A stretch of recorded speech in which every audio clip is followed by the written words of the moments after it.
need to do before you can actually make your way toward the site. We saw that Vast pick them apart. Anyway, let's move on to map 2. I did say that we were going to be quick. Let's have a look at the veto process, see how that went down for both of these teams.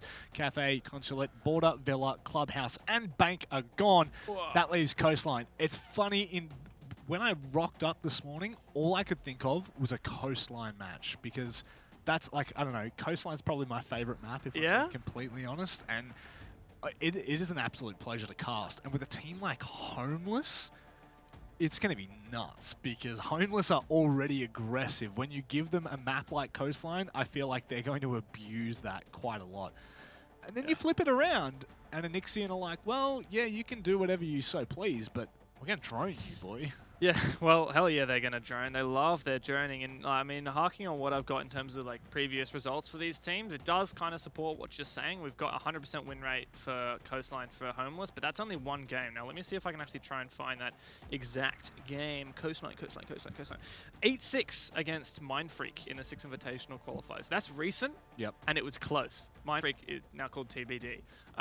A very close result there for Homeless. So let's have a look at A-Nixion. I got 50% result, 2 wins, 2 losses. Let's see who they played. Sinister they beat in the first week of the Pro League. And last time they beat a team was last season of Pro League. So they haven't actually played it in a while, other than that one like just 2 weeks ago. This could be interesting. Yeah, it could be interesting.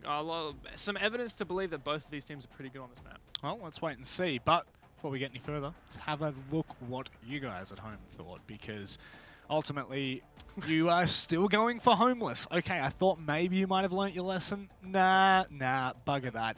Let's just continue to double down on Homeless here.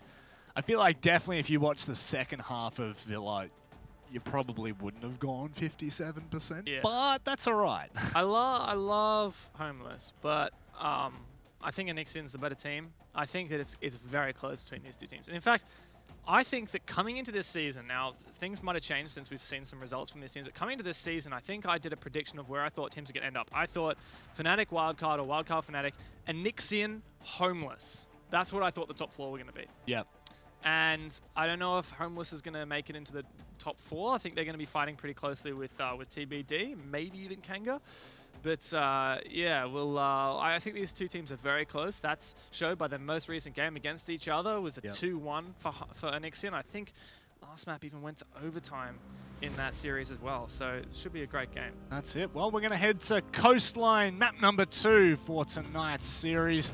It's Homeless taking on A-Nixion. Homeless have what is about 4 points, I believe. Yep, 4 points in total in the Pro League right now. So this is a very important match for them.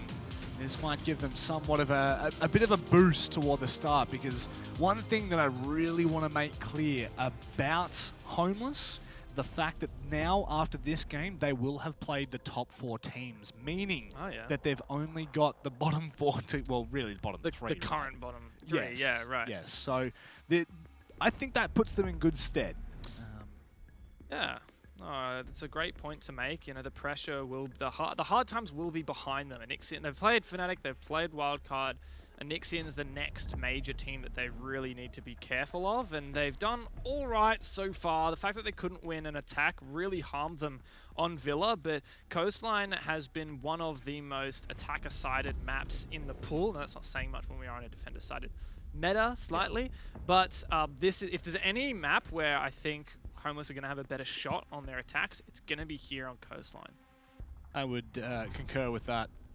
However, the defense is going to be interesting. Yeah, well, they're gonna start defense first, and they managed to get 4 out of their 6 on Villa, which was really good. And it makes you think, wow, they have a serious shot at winning this game. Only have to win 2 more to tie it up. Only have to win 3 to take the win. But yeah, we know how good A-Nixion are at being thorough, doing the drone game. And Buck is unbanned this game. We saw Homeless ban it last game. And vertical play, especially when attacking that hookah bomb site, going below inside the bars, using that skeleton key to displace players on bomb site makes such a huge difference. Gio's going to pick that one up.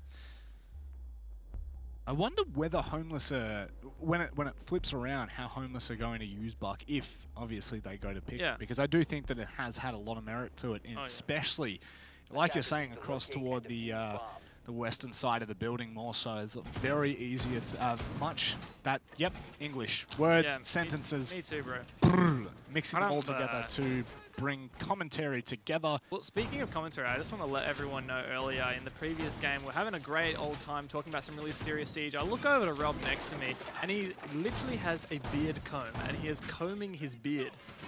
And in all its glory, and you said during the break, you noticed me kind of smirking at you, but you were also talking really seriously about the game, like stroking your beard with this comb. And I had a profound moment of enjoyment out of that. Here's a bus. Let me throw you one. Always, Rob. Don't expect anything less from me. All right. Now everyone knows that my beard is combed. Good. That is a very interesting fact that people can now know about me. Rightio, let's have a look at how Onyxian are taking this. Stig's far off on toward the eastern side, across toward VIP. Actually, further than VIP, I should say. Yeah, and Hayward also downstairs. And Dino's downstairs too. So 3 roamers right now. And it looks like Geo repelling on this aqua balcony. Gets some. Sorry, 3 roamers. What am I talking about? Bomb side is bars. So players downstairs inside the bars are not roaming. We do have some presence upstairs. Yep. Good info gathered by Vast, but the camp's taken out. Dino also getting some good info. Why are you spotting on that camp? Maybe he wouldn't have taken out the camp. Rookie. Well, not so rookie. Hayward opening up onto Vast. Now, history serves correct. If statistics serve correct, Homeless, Onyxian are going to walk away with this. Hang on. Yeah, if statistics tell anything, then Homeless is going to win this. But yeah, we do have the names at the top. Don't let them confuse you. Homeless is actually starting on defense. It's orange. Just wanted to make sure on that one because it took me half a second. I'm like, hang on. I'm pretty sure Geo is on Onyxian. Yeah, yeah. It's so good, so good. A minute 30 off the clock, and this is exactly what we were talking about with the buck earlier. Yeah, and it's not vertically from below upwards, but Buck is one of those versatile operators. He can go from above looking down as well. Displacing positions inside of Sunrise Bar is really the purpose here. That's where Arlo's playing. And no, actually, so Arlo and Strider have both actually left the bomb site, and they're playing just outside of it because the roof above them is hard and can't be destroyed by the box. So they've abandoned these positions in Sunrise. Onyxian's now aware of that thanks to some good droning. They might try and exploit that and see if they can take control of the site. But this player at the bottom of Cool Vibe Stairs with a shotgun, very hard to displace. Well, in comes the smoke, babes. That's going to buy a little bit of time, but now he's going to be careful. He's actually going to go hyper-aggressive there. He'll take down God Legion. And now Red will have to stick that defuser. I don't know whether they're in a position to deny this. Oh, that grenade just slightly shy. Strider, Dino coming together, one apiece. And Geo, unfortunately, the diffuser was not down. There would have been milliseconds left in it. But it's all left up to him. Man, and it got so close to having some potential there for Onyxian, but can't even control the recoil there. A flawless round to kick things off on their defense. Homeless had a bit of a drought, didn't win one in the last 5 rounds. Now they're finally back into it here on Coastline. Well, that was a way to bring it back as well. That will definitely do a fair bit of damage to you. That'll make you feeling a little bit more so uncomfortable. But Arlo, very nicely timed on that aggression. The second they try to make a play, it's all over Red Rover. Now, Onyxian going to be able to reset themselves here. They're going to be able to feel a little bit more comfortable. And we'll see whether they decide to change too much in the lineup. We'll be heading across toward Kitchen though.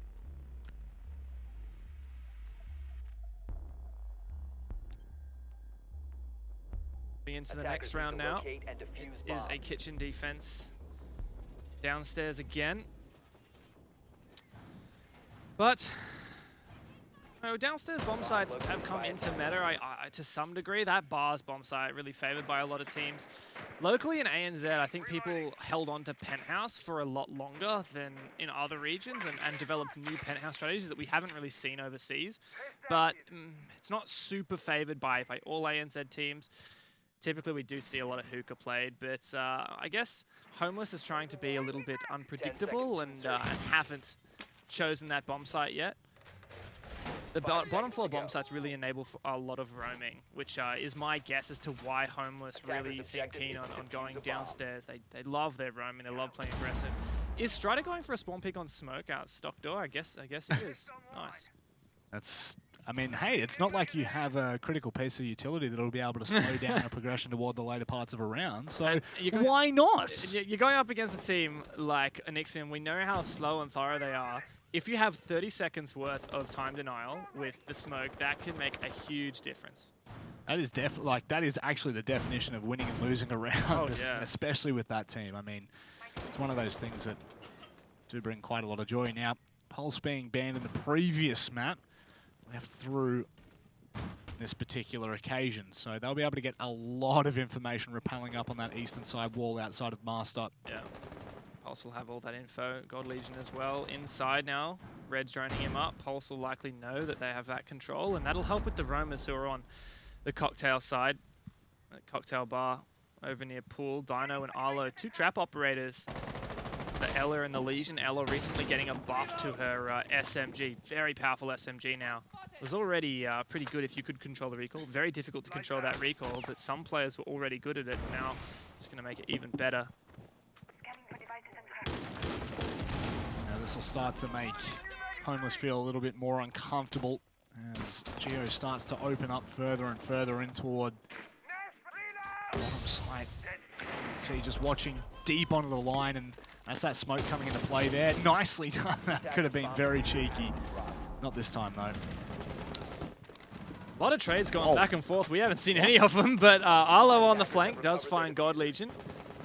And man, things aren't looking great for Onyxian. They're trying to displace these players on the bomb site. Cynics looking through this main door from service. So essential. You need to have that horizontal pressure at the same time as the vertical pressure. Also putting some Nomad charges. I'm not sure exactly where that landed in sight, but it could prevent some rotations. Haywood and Arlo now on bomb site. Stig's off. Good move from Arlo to rotate back to bomb site. Get an extra gun to help out. 3 on 3, so this may come down to a refrag fest. Attackers have located a bomb.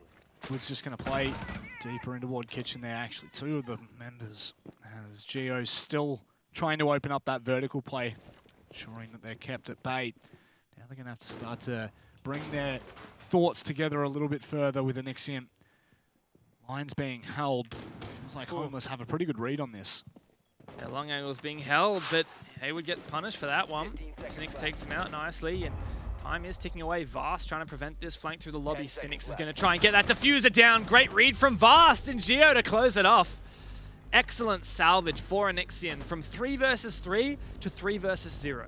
Nicely done. They had the cover as well. Geo making it down just in time. Had it have been maybe 2 seconds, 3 seconds off there, Pulse might have been in a position to deny that plant and possibly get away. I mean, this is all theoretical at that point, but it is fun to play the ums and ahs. Yeah, well, all of those players in the 3v3 did exactly what they needed to. Cynics was watching passively for aggression from Homeless, and he took out the Pulse player who was peeking on a pixel angle on the bomb. And then Cynics communicated that he was going in for a plant. The 2 other players who weren't planting did exactly what they needed to be. One of them directly covered Cynics as he was planting, and the other one went hunting for the Mozzie because they had clearly some kind of information that he was in or near lobby. Really perfect from Onyxian. Now going to head across toward Hookah now.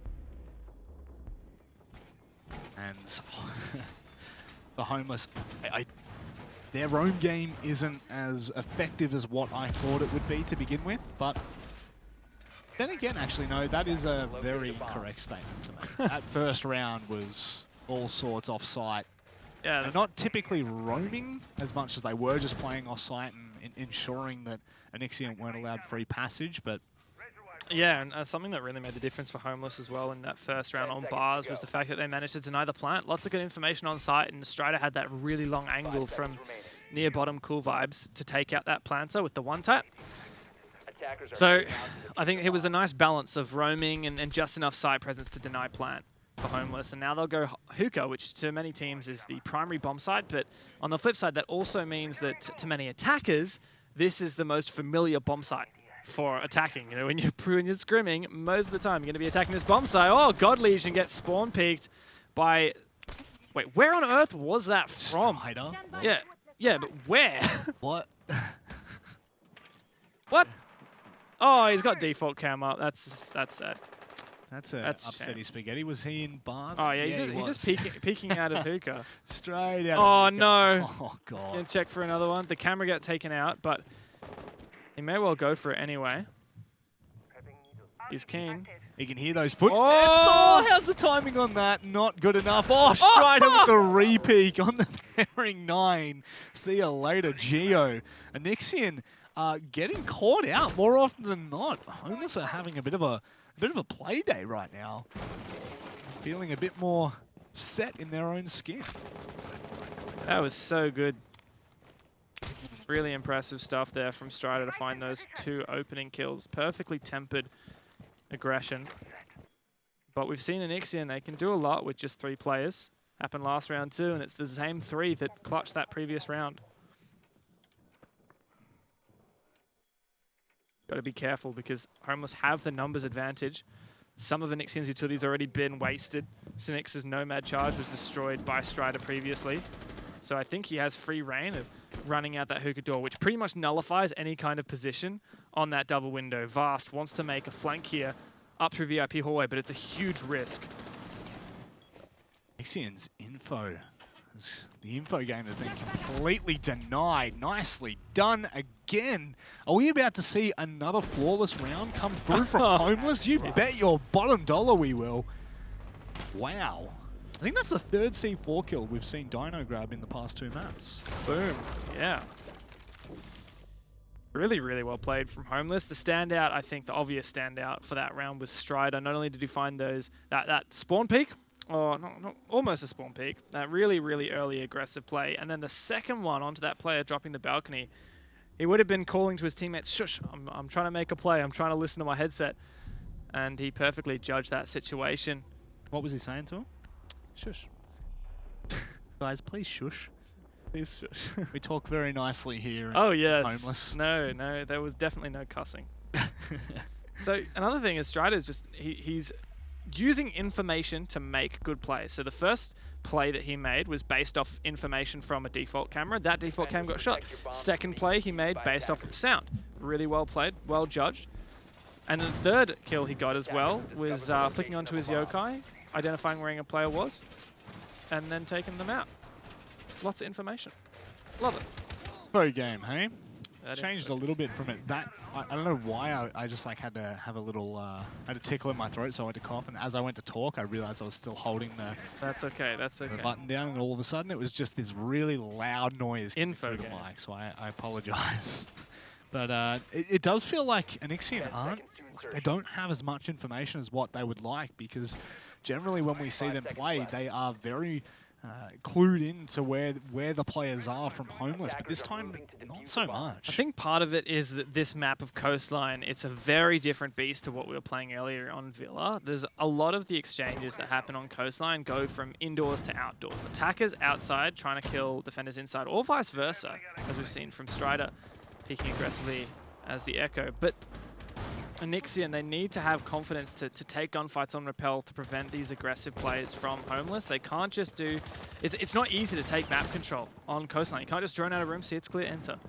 Because it's feasible for the defense to hold and have a presence on every single component of the map. Not oh so joyous for Onyxian at this part, but still, as they can keep this close in this first half rather, feel a lot more comfortable when it does switch sides. You can see from Homeless now, comfortable just playing with Dino, hanging around in kitchen. Again, just small pieces of information that Homeless are being able to grab here, there, and everywhere. It's starting to play an effect. Yeah, really good information denial from Homeless. Dino, as you said, roaming in kitchen, and now we'll see Synix get into the bomb site. Oh, perfect. Yokai drone. It must be underneath a table. Oh, surely. Yes, it is. Oh, that's so good. And the second one isn't on destructible floor. I'm sure Strider can hear that pistol going off, and Gio's going to open up the floor, see if maybe he can even throw a grenade out through it. So Nix will be able to tell him whether there's a grenade in store. Sorry, an ADS in store. And Gio might be able to throw a nade. Unfortunately, we did also have Red disconnect from the game. So 4 versus 5 for Onyxian here. Just to add salt to the wound for Onyxian. Now, just doesn't seem like this has been their map so far. It's not really been the strongest of performances, and when you look at Homeless, they've been relatively unchecked for the most part. Still 5 players alive. None of them have even dropped a drop of HP. And the positioning just so strong. It's going to take some nasty shots from Onyxian to bring this back. I got air jab there, we heard it, but oh, another air jab, but no capitalization. Oh, Strider so keen to take this long angle Vast, tapping away. God Legion, he's the player with huge potential right now. Going for a flank as the rest of his team. His temp is on that bomb site. God Legion, I think the defenders are aware of his position. Geo trying to find kills on the floor, just misses it on the reload. And he gets taken out, a flank upstairs as well from Dino. This is pretty much impossible. God Legion will find one as well as Vast. 3-on-3, but it's just up to Cynics and Vast. Cynics will try and set the diffuser. Oh, nice shot there. 2 more to find, diffuser in hand, but he can't plant. And that's the game, or the round rather, for Homeless. Once again, successful defense here on bars. It's unfortunate. That round might have played out very differently had he been able to stick around a moment longer. So, yeah, well, ouch. It was a bit of a 45 there too, which is pretty unfortunate. Yes. Poor Onyxian. Yeah. I mean, that's the 3rd round now that Homeless have taken with the ease of the wind. Yep. What was it 2 flawless rounds or just the 1? We had 2 flawless rounds. We had 1 in Hookah and 1 at bars. And obviously that round, just then, there was still 2 players left alive, but coming down to the wire, it just... Well, that was... You've got to credit Onyxian there. With only 4 versus 5, they still got it really close. Yep. But they ran out of time. Got to say partly that's probably because Red disconnected a lot of the droning. So maybe Onyxian didn't have quite as much information, and when you're low on information, it's very difficult for an IGL or IGLs in general to make a call and say we're going for this. So low on info means IGLs can't make a call, means you're slower, means that you make more desperate attempts and make more mistakes. And unfortunately for God Legion, I think that's a pattern that we're seeing develop, where he tries to go for something a little bit aggressive, tries to go for some kind of flank, and it's not working out for him. He's getting shut down by Homeless once again. But that said, I wouldn't count Onyxian out just yet, because remember, last game, Homeless started defense, they went up 4-2, and they never won an attacking round. I think that's why I'm holding on to the hope right now. I'm not kind of writing Onyxian off. Had this have been Villa and this is the way it had started, I probably would have been like, man, this is not good at all. However, I'm still holding on to the fact that their defensive have been very good. Yeah, Homeless has had some pretty good defense. They're playing into the aggression a lot. They're trying to prevent Onyxian as much as possible from taking ground. They'll let them take little bits. For example, they let them take Hookah last round. But the way that Homeless developed their tactic for that site was they're not going to... Because it's typical strategy. You take Hookah, you open up the floor, you kill players on bomb site, you move into bomb site, you plant, you win. Yep. That's a simplified version. Homeless let them have Hookah. They open up the floor trying to find players. They don't play anyone inside of Sunrise. No one playing behind that bar. So you might think, well, if behind the bar's clear, we can go for a plant. Well, that's what they tried to do first time they attacked bars, and it didn't work because Homeless were completely prepared to deny the plant in other ways and exercise flanks. Despite that Nomad, they successfully even flanked that round as well with the Vigil retaking Hookah. Yeah, that Vigil, Dino was... yeah, he's crazy. He was just being a little bit cheeky, if I'm being completely honest. And I guess that is part of the problem, right, is the fact that like Dino just had a lot of free reign toward Kitchen and all of the players have had free reign. Yeah, that is very true. I think that has been a big problem, and obviously Coastline can be quite tricky to navigate, like you were saying.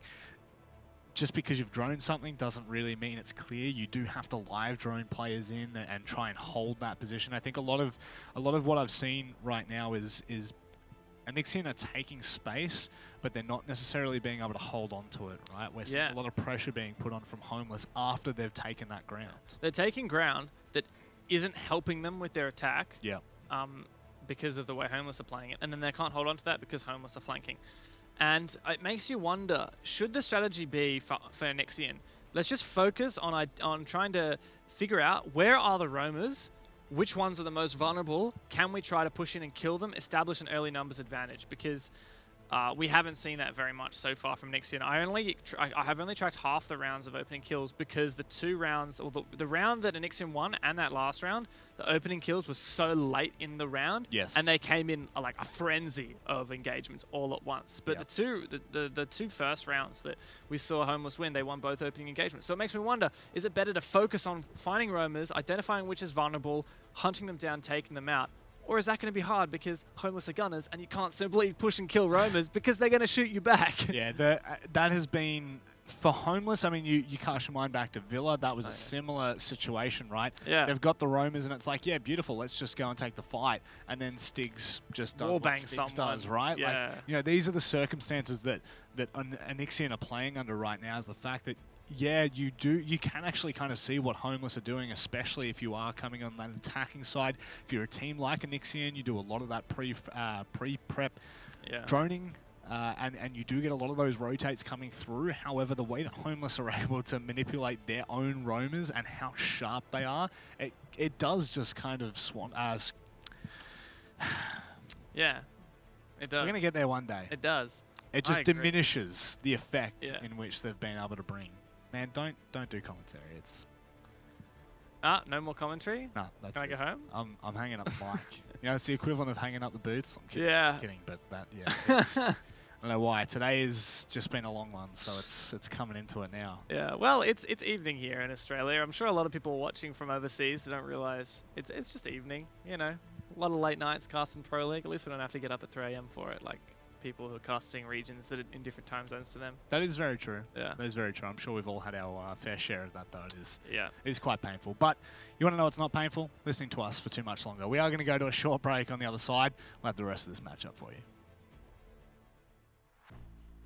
I was born like a fire in the eye of a hurricane. Always told, stay in line, be alright, better play it safe. I walk a different path, nothing can hold me back. I've passed the point of no return, something is calling me, it's in the air that I breathe.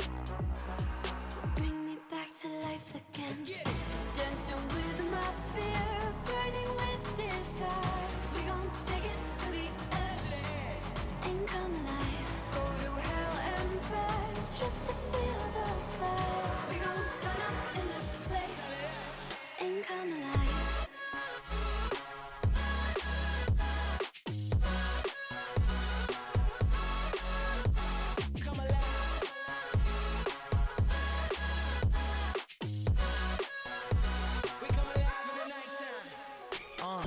Fly so high they can't touch us. So top notch, none above us. We done came so far, now we up now. Had a vision, stuck to it, never back down. Never had much, now we own the whole thing. Spread it all around the world, watch it all change. Came alive, now they all see the greatness. Light shine so hard they can't take it. Dancing with my fear, burning with desire. We gon' take it to the edge, and come alive. Go to hell and back, just to feel the fire. We gon' turn up in this place, and come alive.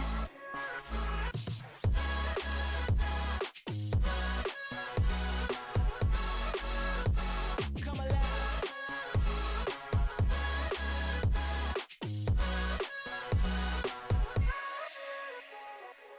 I walk a different path, nothing can hold me back.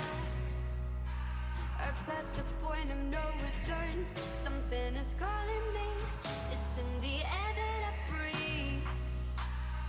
Bring me back to life again, dancing with my fear, burning with desire. We gon' take it to the edge, and come alive. Go to hell and back, just to feel the fire. We gon' turn up in this place, and come alive.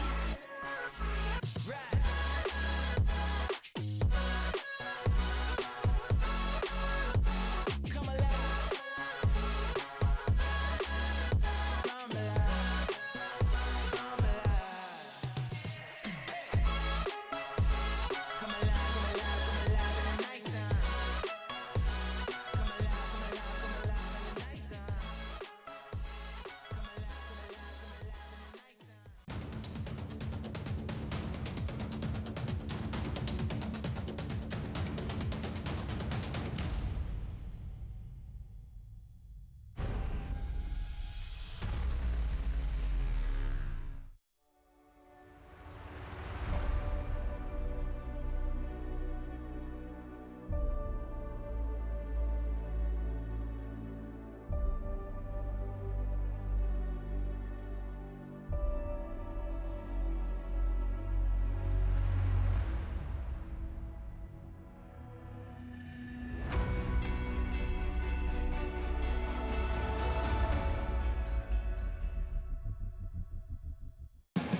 Welcome back, ladies and gentlemen. We do appreciate you sticking around and waiting. We are, of course, just preparing for a rehost.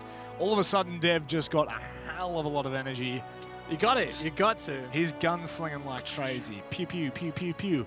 Right, before we do start talking about the game, we are going to take this very quick moment to just, of course, reiterate what we were talking about at the very start of the show. That is, you type !donate in toward chat right now. You'll come up with a list, rather, of places that you can donate for the Australian fires. There are pretty much for the past 2 months, it has been horrific around here. We've lost, I think, over 15 million acres, which is just ridiculous. I think it's the size of Belgium and Haiti combined. People don't really understand the scope. No. Australia is 50% larger than the entire of Europe, and a lot of it is on fire.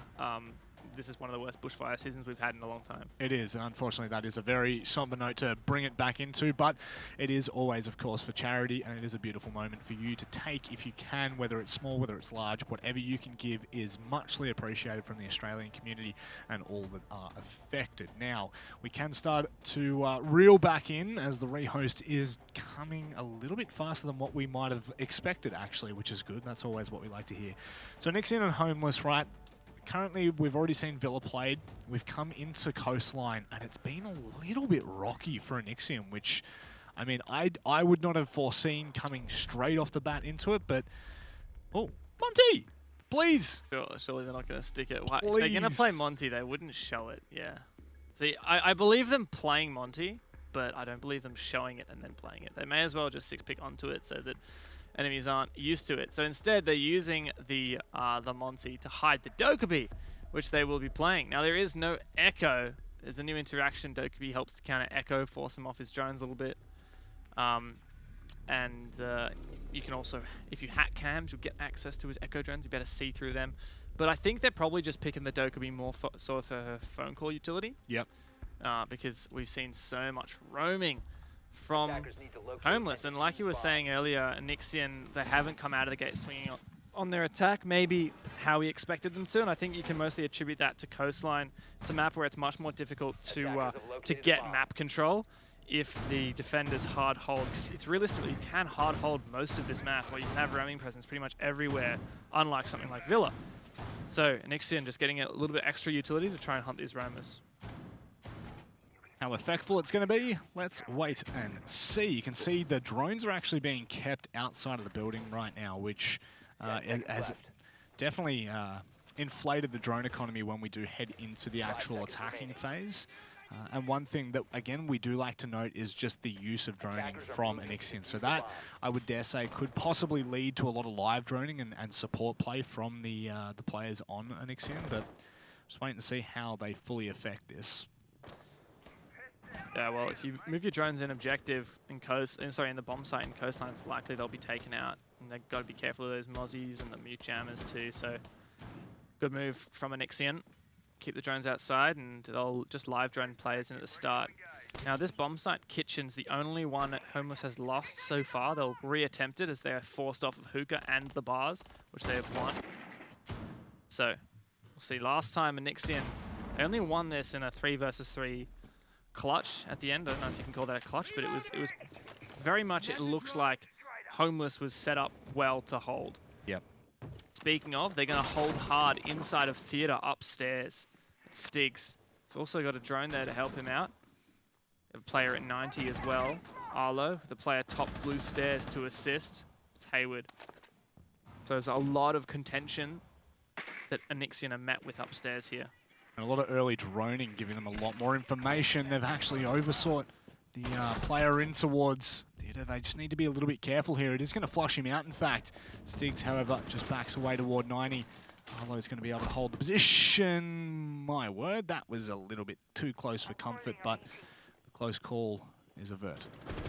Gio and Arlo both very low on HP, but it looks like Homeless have mostly retreated back. Arlo gets finished there, Vast. Oh, but another attempted aggressive play from Stiggs gets shut down by God Legion. Really good start here for Onyxian. Again, you can, just to reiterate, see, I think that was Red and Cynics both on those drones, ensuring that Onyxian could take that upper control and start to make a little bit more of a an emphasis on the vertical play. However, this is massive from Homeless. They've been able to trade out nicely. Red, however, still outside the building. And the full minute has been able to trade out and bring it back into the favor of Onyxian. Homeless numbers disadvantage. They still have that smoke, which can delay time. And Hayward's in a great position. I don't think he has information on Cynics, is it? Oh. No, it's not Cynics, but Cynics does take down Strider. So Hayward now got a tall order ahead of him to take 3. Cynics, he knows he's got time. He's going to drone out the bomb site. Once they see that this bomb site's clear, they're going to look outwardly. And nope, Red's just going to call where he died, in lobby. Cynics has to get this plant down. He's going to do it in the doorway. I don't think Hayward has a position to flank. He wanted to go upstairs to see if he could flank from there, but got nomaded and decided to go back down. Now plant's down. 2 players to find. No real openings for him either. Onyxian not playing for the trade potential. In fact, just trying to buy time on each other's back. You can see Cynic's not even interested in trying to do this. Of course, the plant will predict this, but God Legion will ensure that Hayward does not make it past that first hurdle. And Onyxian double down on Kitchen. Yeah, it's 2 rounds, 1 on Kitchen, and this scoreline's not looking too bad. And even if they don't manage to win Hookah here, I assume that it'll be Hookah selected by Homeless as it's now unlocked. Even if they don't manage to win Hookah here, Onyxian's going to go into the second half at 2-4, which is what the same that they managed to pull off on map 1, and then they didn't lose a defense. So this isn't looking as bad as maybe we initially thought for Onyxian. They do have a lot of confidence in attacking Kitchen, and maybe they'll be able to salvage a little bit better here on Hookah. They'll bring the buck, go for that vertical play from below. They've also brought the Dokkaebi to hunt those roamers. I don't know whether the Dokkaebi had such an impact last round, aside from just the fact that Vast got the opening kill. Difficult to tell how much her utility made a difference, but we'll have to see for this next round how Onyxian decide to take this attack. Actually, last time Homeless defended this, it was when Strider got those 2 really early picks, right? He got that one running out Hookah door, and the second one where the player jumped down from above and he peeked that as well. Those kinds of things, they don't usually happen twice in a row. So maybe Onyxian's actually potentially favored on this bomb site. And it looks like Strider's set up for a very similar looking situation. Obviously not going to be given that satisfaction of finding 2 free kills like that, but sure Onyxian would be aware of this, at least with that spawn peek coming through. Giovanni needs to be very careful here. He might peek directly into the line that was being watched. Doesn't look like anything's really happened from it. Strider's still looking every which way. Oh, that beautiful red crow skin as well on the MP5. The Japanese operator season. Wish I had that skin. So Vast is going to repel, and there's no one watching. Okay, so I thought that maybe the strategy would be to have someone watching from Ruins to see if Strider peeks out while someone repels on the window to bait him to peek out, and then you could get the free kill onto Strider. But Strider's actually backed off. God Legion is on Ruins right now with the drone, and he's ready to watch for these aggressions. So it was, as I said. But that said, Strider isn't playing aggressively. No, he's actually fallen back towards side a little bit more, and will he get away with it? That's the question. This will be one of the first times I get to see Dokkaebi attempt to at least counter Echo if it does come down to it. Obviously, we touched on that last night, Dev. Yeah, still 2 logic bombs in the pocket. Echo does now get called by the Dokkaebi. Hack the cameras, you'll also be able to see through those yokais. Looks like Hayward's coming for a flank up white stairs. Going to take out one drone as he gets to the top. Potentially retaking 90, but there's no presence from Onyxian on this side of the map at all. Again, reiterating the touching of the small droning that we see early on just isn't really that effective as to what we've seen prior. Hayward now, the position's well and truly known as they go to re-drone that area.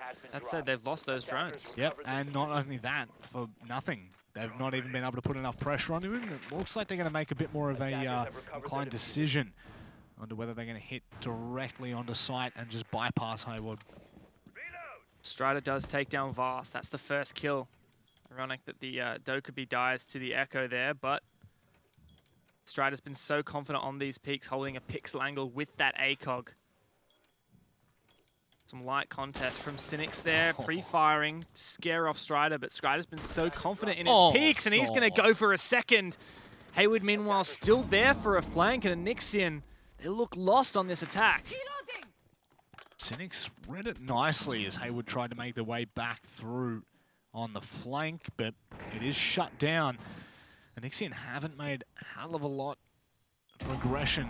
Not just yet, and they've got two ACOGs watching their direct line. Dino takes down Cynics. It's now a one-dimensional take here.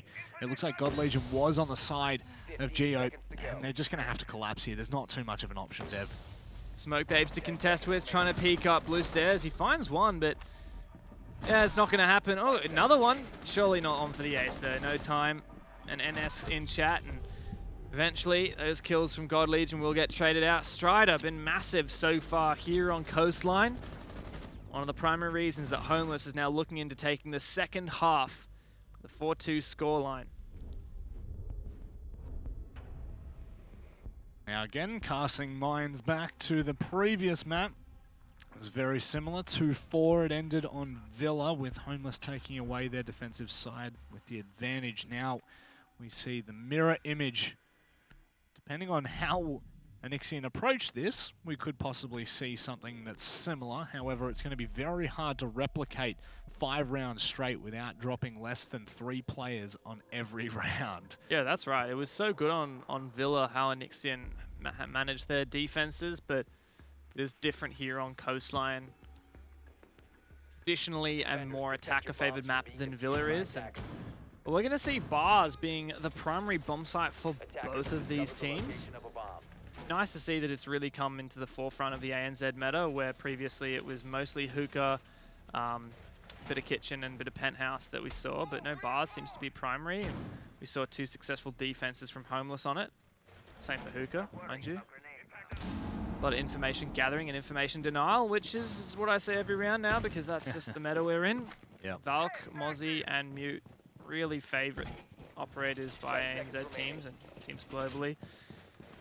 Jaeger, bit of a classic, especially since there's a lot of small anchor positions that you really need to hold on to that might make you vulnerable to stun grenades and yeah, actual frag grenades as well. Jaeger's so important, and the Legion's just, you know, there's nothing wrong with Legion. Just always bring him. Always. If you don't know what to bring, just bring Legion.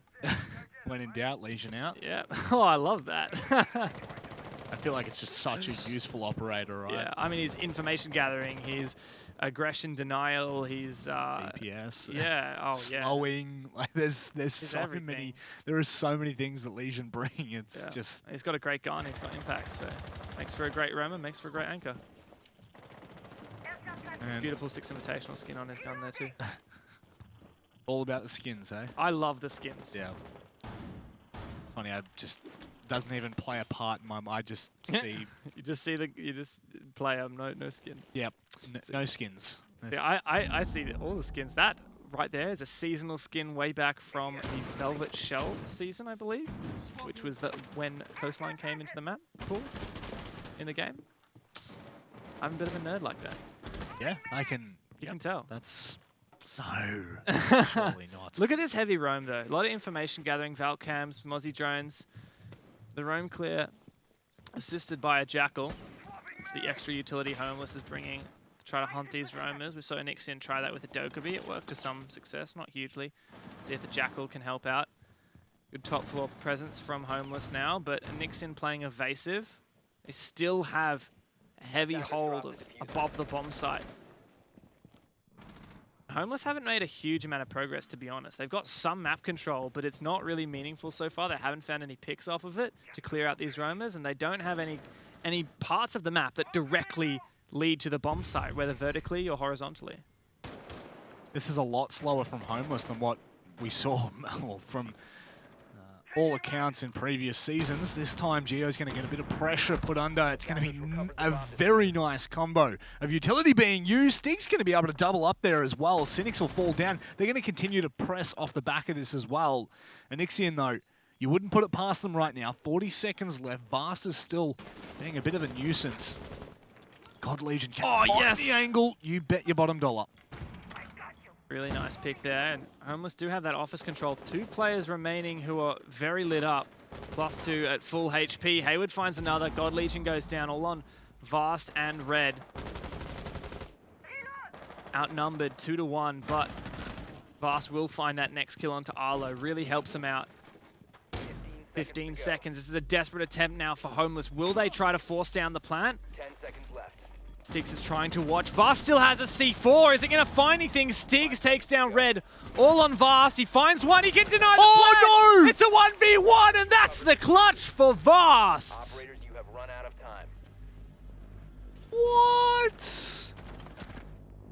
Oh, you hate to see it from Homeless.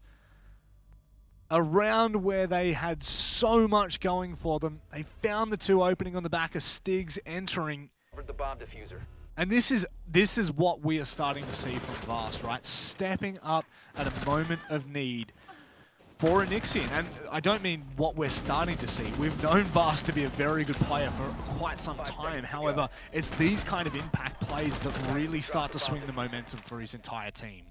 This is the first season I feel like Vast has taken the spotlight for Onyxian. It was always God Legion as the main fragger, and he still frags out. It's not like he's gone quiet. But it used to be maybe some other players on the team, Vinny and Todd, who are no longer on the team, will also highlight players. And with these roster changes, not to say Geo and Digital haven't been pulling their weight, or even Cynics here, but it's just looks like some role swaps have really enabled Vast to just come into his stride and be exactly where he wants to be. He's just done so well. Love to see it. Leading from the front, taking the pack, putting it on the shoulders. That was... I don't like talking about tilt factor too early, but that has to be quite... I mean, look, if we come into this round right now and Onyxian can cleanly take it, or even worse, we see something similar to what just happened then, I can potentially see Homeless just getting in their own heads, because that can be a huge factor. Right now, it should be 5-2, Deb. They should be only 2 away from taking this map and taking, you know, the series technically 1-1. So it does have to surely play some sort of impact on your mental game. No doubt about it, and we already saw how slow Homeless were, uncharacteristically slow on their previous attack. Now, they polished it off with an explosive entrance into Office, which worked really well. Stiggs with the 2K, as you mentioned previously. That was really good for Homeless, even though they were very slow. But it was timed that there was their enemy in the end. We'll see whether they can be a bit more timely on this map clear. They're not clearing the whole map, but they're just trying to chew off as much as they can. And in this case, for a kitchen attack, they need to take this top floor. Arlo going to meet God Legion shortly. He's holding the angle onto Guitar. Oh. 2 bullets go out. Long wind. Gets it. off the angle, gets straight back on it again. Slightly unfortunate for God Legion there, holding that line.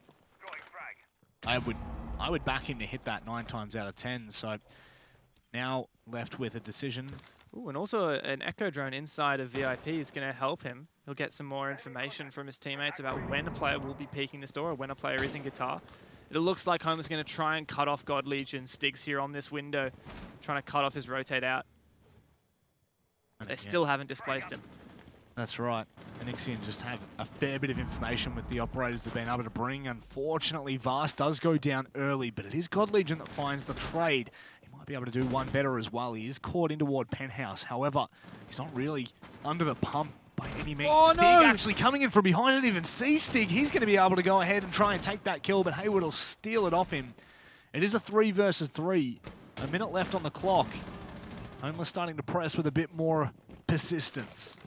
And Red decided to get aggressive for another kill, but didn't work out. And Cynic's now last man standing, 3 players to find. Time not on his side. It's 45 seconds remain. Homeless aren't going to give him the 1v1s, and Dino finishes that one off. It was a good entry at the start for Homeless, but gradually winning that game of trades on the roam and finding those anchors as well meant the round for them. Homeless is looking a lot better on Coastline. And I would say they're perched well and truly to take this. They're 1 away right now from being able to tie things up and at least take a point away. And just back to my point, when we were previously talking about all of this, the fact that we are now going to see Homeless walk out of this taking all the top 4 teams off the ladder for them. They've now only got 3 teams to play that are lesser, which I definitely see bowing in their favour. Homeless have only won 1 game this season against TBD. But, and aside from that, they've lost everything aside from a draw to wildcard. And so 4 points, not a great spot to be in. But as you said, if they can tie or win here, they'll be at either 5 or potentially even 7 points. And it looks like that's getting the actual victory on this map, not just the draw, but the victory for Homeless is looking possible right now. They go into 7 points into the second half of the season. And like you said, they'll have to verse teams like Fury, Sinister, Kanga. It's not going to be as challenging as what they've seen so far. At least you might not expect so. I'd hope not, and they'll be in a good position to end at top 4, I think. Yeah, I think that this is a really good way to end the first half of the season. They can now take this break. They can come into the second half revitalized, refreshed, and play, I'm going to say, opponents that are on their level. I think that that's a...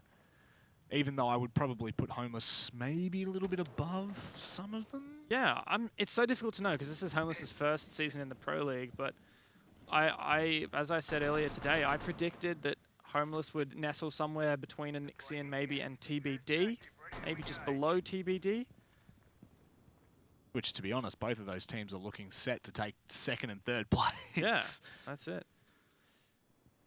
Let's talk about this round, what we've got from Onyxian. They've taken Penthouse as their defense, which we didn't see at all from Homeless, and it's not really an on-meta bomb site, except for a few ANZ teams, namely Wildcard. They do this exact strategy that it looks like Homeless, or Onyxian rather, have adapted, playing heavy ACOGs, Doc and Rook, inside of VIP, hard-holding VIP with rotations into the bomb site. And it looks like some of those aggressive players have been pushed off of the position. Wait, sorry, this is... Yeah, it is Penthouse. It is Pen. Sorry, I thought it was Kitchen for a sec. It's just that there weren't many people inside of Penthouse. Mostly in either VIP or Theatre. Great job using the vertical potentials. Dino clearing out some of the positions in the corner of VIP. And God Legion now going to play inside of Pen itself. No one repelling on the main window for Homeless. Interesting choice. And that gives the defenders a little bit more freedom. Players now pushed, literally set to try and slow that push down. Stig's now with a no. Blind nade, yeah. He didn't have a drone for he was just pre-nading some default positions inside Theatre, but he didn't have information. Oh, Vast is about to be met with a gunfight. It's the Ash peeking on in. Dino's been hitting his shots so far, and this engagement could mean so much for the round. Dino peeks on out and gets taken down. God Legion's there to support Vast, and now both of them still holding fast. Arlo takes one out, but he doesn't have any more ammunition. God Legion from below eliminated by Stigs. And Homeless win the game of trades. Oh, geez. It was nicely pre-prepped holes that just continue to ensure that Onyxian can never be comfortable. Cynic's now trying to hold down that player pushing through. Red's still in a perfect position. He'll be able to find one, not the second. He just makes it out in time. But there's 2 players watching his exit. And now a 2 versus 2. Onyxian, there's 30 seconds left on the clock. And it's their turn to hold. And Cynics rotates downstairs. He has his yokai drones and likely a lot of information on bomb sites, so if need be, he can actually shoot people through the floor while they're planting on top of stunning with the yokai. But his yokai's nowhere near, they're going to get the plants off, and now it's a 1v2! It was so close for Cynics, he had so much potential, but now it looks like Homeless are poised to take the round and propel themselves onto match points. Jeez, that is a huge oversight right now. That could have been massive had Cynics have been able to pull that off. The problem was one of the yokais had already been taken out toward the Hall of Fame, and now all of a sudden, Cynics is just getting air jabbed left, right, and center. Punched. It's basically no time now. He can't even take these fights because one's on the balcony, one's on the roof. He has to bait them into rotating down, and look, it's just not going to happen. No ammunition. 7-second defuse. Even if he stuck it now and no one picked him, he would lose this. There you go. You can find a consolation prize, but it really means nothing. And now we're on match points. A huge improvement over map 1 for Homeless. And this is definitely a great way to finish the season if this is how they manage to do it. You know, bouncing back after map number 1 And especially after the second half in map number 1, in my eyes, I think that that's an incredible start. Incredible way, rather. It really was a game of trades. Yeah.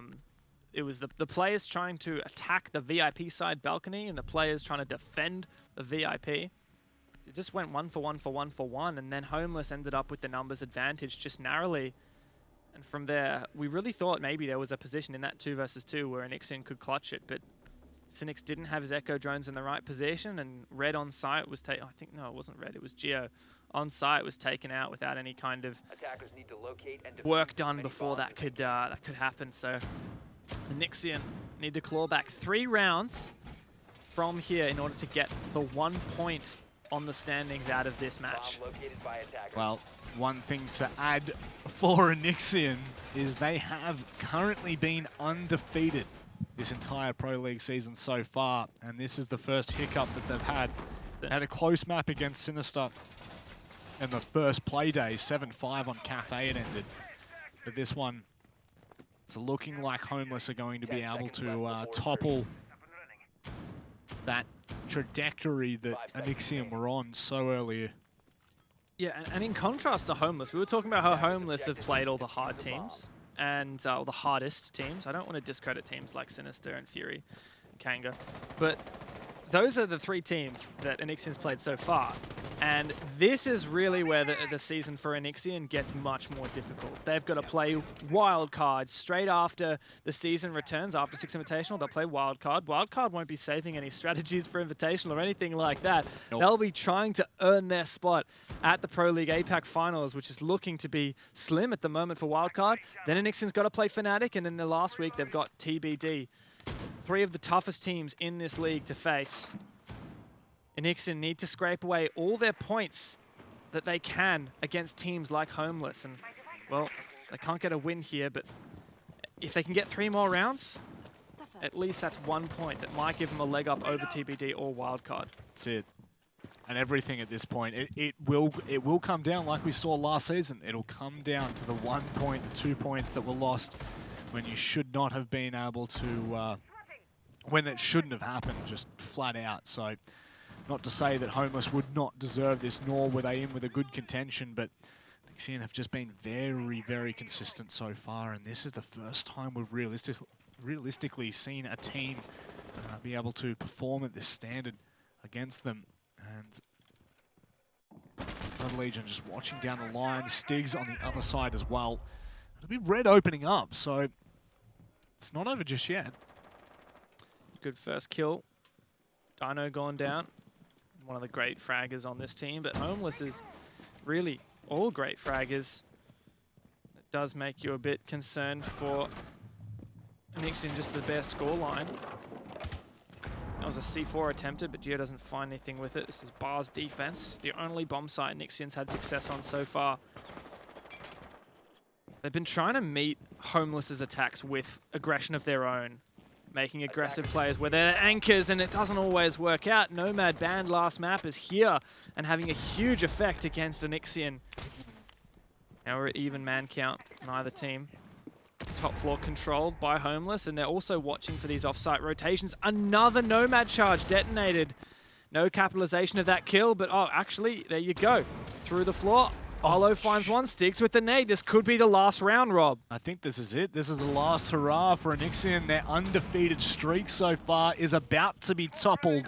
Homeless with only 20 seconds left are picking them apart. It all stands up to God Legion, one of the most prominent fraggers we have in ANZ.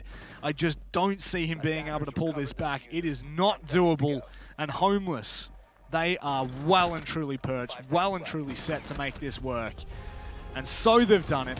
Onyxian's streak is crumbled. And Homeless managed to take away 3 points from this bout. Very closely matched teams we've had here tonight, and Homeless take the win on map number 2, 7-3. A far cry from the 7-4 victory Onyxian had on map number 1, and that also means that these 2 teams, if it comes down to a tiebreaker, if they end up on the same number of points at the end of the season, Homeless is going to win that tiebreaker because They won more rounds against A-Nixion than A-Nixion won against them. 7-3 for Homeless, where A-Nixion only got 3 rounds, whereas it's 7-4 for A-Nixion. Homeless got 4 rounds. Yep, that is a very good statement to make from Homeless now. I'm really impressed with how they've been able to handle that second match specifically. Obviously, the first match, they had really promising signs early on. A-Nixion just took over from there, but this is where I want to put most of our attention, is Coastline and what they've been able to achieve, because I don't really feel like A-Nixion ever had a grip on that game. You're exactly right. And how many rounds did we see A-Nixion win where it was only by the skin of their teeth? Yep. That first defense that they won on bars was a clutch from Vast, 1 versus 2. And I guess it's a little bit of contrast. Map number 1, we saw Homeless just couldn't win any attacks. Map number 2, it looked like it was A-Nixion who couldn't win any defenses. Yeah, it's it just completely flipped tails, didn't it? It did. Flipped heads, rather. It just from one side to another. And I do feel sorry for A-Nixion, because they were looking so nice. Right now, I believe they're a point behind Fnatic at the end. Obviously, we'll have a look at the standings at the very end on the ladder. 2 points, I think. 2 points? Or well, 1 point. 1 point. I don't know. Yeah, because Fnatic have a draw, Yeah, so they're 1 point behind Fnatic at the end of the first half. And you've got to say, all things considered, they had a very good performance and a very good streak so far. Definitely. A really good start to the season, but like we said, the real question mark comes into the fact that A-Nixion are yet to play Fnatic or Wildcard and even TBD. I think it's likely A-Nixion will beat TBD, but it may be a bit early to say. They have a chance against Wildcard as well. Yep. Probably not Fnatic. I'm not sure about that at this stage, but unfortunately for them, not getting the double win here means it's going to be even more difficult to get stay above Wildcard on the standings, I should say, and ensure that they get to APAC finals this season. Well, while we're talking about A-Nixion, we actually have Vast on the line, so we can ask him a little more directly what he thinks. Hey Vast, how you doing, mate? Good to see you again. Hey guys, good to see you. Yeah, congratulations on the match. Unfortunately, in the second map, it wasn't able to pull out the W. Your streak is lost. I don't want to ask you how you're feeling, because obviously that's a bit generic. But overall, how do you think that Homeless fared up against you guys? They played really well on Coastline. I think they were quick to figure out what they needed to do against us. They played on their defense. They played very passive, and they knew that giving us the first pick will allow us to, win the round. And we were struggling to get the first pick on Coast like almost every round. So they played really well. Yeah, that was actually really harking onto something that I noticed and something that I wanted to ask you. Yesterday in our matches, we saw a lot of the time the team who got the opening kill wouldn't actually win the round, but on Villa, every single time, the team who won the round was the same team who won the opening kill, except for 1 round. Now, what is it that really you think makes a difference, especially for your team as a methodical team, and getting that opening kill, and why does that translate to winning a round or losing a round? I think it's important who you kill first as well. When they were shutting down God Legion really early, that damaged our fragging power. And it's vice versa when we'd kill like Dino or something like that. But Villa, with the way we play, there's a lot of flank watching. They banned the Nomad, which forced us to have to manually hold flanks a bit more. So when they got that first pick, there was a lot of shuffling around and a lot of positions that were not being attended to with that pick. Yeah. So when you're worried about losing the opening frag, when that really is so important to you, does that put extra pressure on your entries? Yourself and God Legion, what kind of a pressure does that really put onto you? There were rounds where you and God Legion clutched on Villa, and there were also rounds where you two died first, and that led to a loss of the round. What kind of, personally, does that impact your performance, the knowledge of that pressure? Yes and no. It depends how we die early. If it's something like a mistake that we make, we're pretty hard on ourselves, God and myself. If it's something more the team made, then obviously we won't let it affect us, and we'll talk about it. All right, beautiful. Well, do you have any final thoughts before we hang up on you pretty much? Just want to thank Cynics. This week was really tough for us with a super week. and Cynic's only had 2 weeks to like basically learn so much, and he hasn't really played the game competitively. So he took it seriously and he practiced heaps, and yeah, just have to thank him for stepping in. Beautiful. Well, thank you very much, mate. Congratulations on the first half of the season, and we'll see you for the second half. Cheers, guys. Second place on the standings, not too shabby for Onyxian right now, and Vast, I think, gave us a good indication of kind of where the team's at and a little bit of insight into what it's like, I think, actually once you're in the server, because we can speculate all we like, we can be, you know, armchair analysts, that's what we are really as casters, we're sitting back and making judgments of these people. But it's very difficult, and once you get into the server, the pressure can get to you, and there's a lot at stake. I do think, you know, like, having these interviews is just, it gives us as commentators, but also the viewers at home, just such knowledge that is just not there, right? Yeah. It's just assumed knowledge where people think, oh yeah, this happened because of this reason. When actual fact, there's a lot that comes into this, and things like Cynics having to step in for digital, and you know, just small little things that actually change an entire play style. I mean, you have to give kudos to Cynics, because it's not as if we were saying, oh, Cynics this, Cynics that, he wasn't performing up to standard. I actually can't really pick a point in time where I thought that Cynics was standing out for a poor performance. Yeah, no, definitely. I think he pulled his weight. It's big shoes to fill. Digital's a really experienced competitive player throughout his esports career as an under-18 player, playing on Onyxtricity and then joining this team. Digital's a great fragger as well. Cynics, I don't think naturally leans towards that, more of a support player. Yep. And so he, I think that put a little bit of pressure on himself to learn that. And I really want to credit to Vast for shouting out Cynics, because it is a lot of work and only 2 weeks to prepare everything. Obviously, he knew a lot of the strategies, being the coach of the team, but he doesn't have recent experience playing competitively. It's been a few seasons since Cynics played in the Pro League, so yeah, credit to him. It is, and also just to, you know, come back to that point that you made when we first started questioning Vast. That sounds like we're interrogating him. But it was about the fact that they were playing a very flank-heavy, or rather, flank-watch-heavy game on their attacking side. And I do find that very interesting to hear that, like, just the Nomad ban threw them off a bit. Yeah, and I'm actually surprised maybe that they didn't expect that Nomad ban, because Homeless are a team that really like to play aggressively and go for flanks. Now, let me have a look. Let me just quickly sort by most banned operator. Nomad.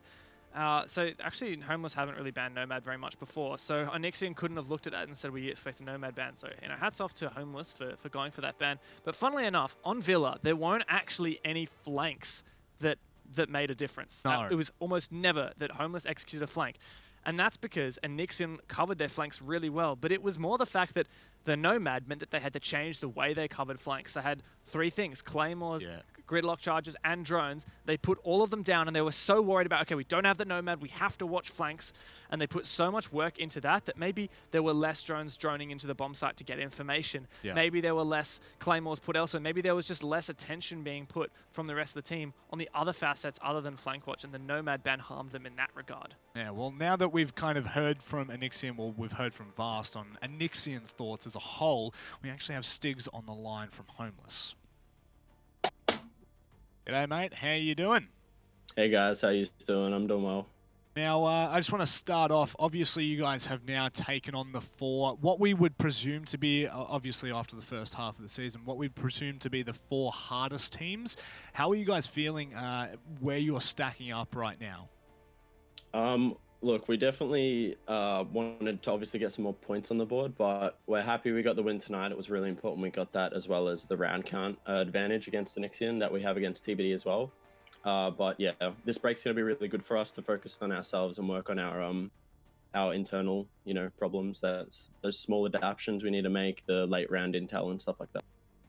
Yeah, great. And I think it's a really good point that you mentioned. You guys have, if it comes down to a tiebreaker between yourselves and TBD or Onyxian, you will win based on round count. Now, something I wanted to touch on, particularly on Villa, we noticed that the team who won the opening engagement almost always won the round. And you guys, you play very aggressively. You're always vying for those opening engagements. At what point is it a decision between stopping playing so aggressively so that you don't become the opening death, Or do you focus on putting extra effort into ensuring you're going to win that first fight? What comes down to that decision between those two? So a lot of people would know from ANZ that we used to be like a very aggressive team, and since we've brung Picnic on and we've gone through Challenger League, we've kind of gone to being very structured. And last night we kind of just spoke as a team and thought that aggression really breaks Onyxian. So we tried to do that on Villa on attack. It didn't really work out on attack as well as it did on defense. But yeah, those opening picks on attack did hurt us, as well as, you know, a bit of hesitation from our side. Just trying to warm up to the aggression again. Yeah, great. I just want to say also your Coastline was very, very powerful. Was there anything that you identified maybe going into the match that you thought was Coastline a map that you were looking for, that you were expecting? And was there something that you identified that you think would help you guys with your success on it? Yeah, we noticed certain patterns that Onyxian do in Penthouse. That's why we ran some of the strategies that we did.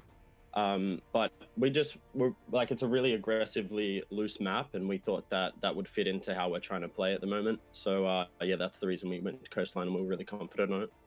Beautiful, beautiful. Thank you very much for joining us, Stigs. Did you have any, well, I mean, before I ask you if you have any final words, your bedroom's really nice. That is like very tidy, and it looks great. So I just want to make that clear.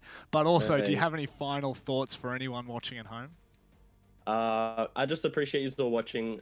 Even though it wasn't the best start to our season, we're going to work really hard over the break and try and improve ourselves even more, and just try and get as experienced as we can. So I appreciate you all. Beautiful. Great to hear, Stigs. Anyway, congratulations on the first half, and we'll see you in the second. Thanks for the cast, guys. Good night.